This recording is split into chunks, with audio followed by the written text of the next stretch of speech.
ಯಾವ್ದಾದ್ರು ಟೇಸ್ಟಿ ಆಗಿರೋ ಸ್ನಾಕ್ಸ್ ತಿನ್ಬೇಕು ಅನ್ನಿಸ್ತಿದೆಯಲ್ಲ? ಹೌದಾ, ಪಿಜ್ಜಾ ಕ್ರ್ಯಾಕರ್ಸ್ ಮಾಡೋಣ.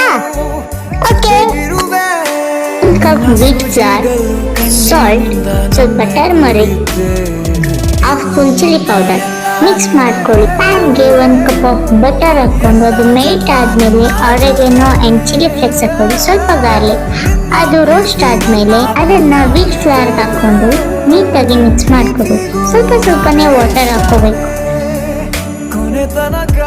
ಒಂದು ಪ್ಲೇಟ್ಗೆ ಸ್ವಲ್ಪ ಬಟರ್ ಹಾಕಿ ಸ್ಪ್ರೆಡ್ ಮಾಡ್ಕೋಬೇಕು. ಇಲ್ಲಿ ನಾನು ಎಕ್ಸ್ಟ್ರಾ ಸೈಡ್ಸ್ ಇರೋದನ್ನ ಕಟ್ ಮಾಡ್ಕೊತಾ ಇದ್ದೀನಿ.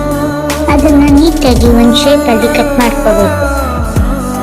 ನಾನು ಇಲ್ಲಿ ಫ್ರೈಡ್ ಯೂಸ್ ಮಾಡ್ತಾ ಇದ್ದೀನಿ. ಪ್ರೀ ಹೀಟೆಡ್ ಆಗಿರೋದಕ್ಕೆ ಮೆಲ್ಟೆಡ್ ಬಟರ್ ಸ್ಪ್ರೆಡ್ ಮಾಡಿ ಇದನ್ನೆಲ್ಲ ಜೊತೆಕೊಂಡು 180 ಡಿಗ್ರಿ ಸೆಲ್ಸಿಯಸ್ ಅಲ್ಲಿ 20 ಮಿನಿಟ್ಸ್ ನಾವು ಫ್ರೈ ಮಾಡ್ಕೊಂಡ್ರೆ ಕ್ರಿಸ್ಪಿ ಆಗಿರೋ ಪಿಜ್ಜಾ ಕ್ರ್ಯಾಕರ್ಸ್ ರೆಡಿ ಆಗಿದೆ.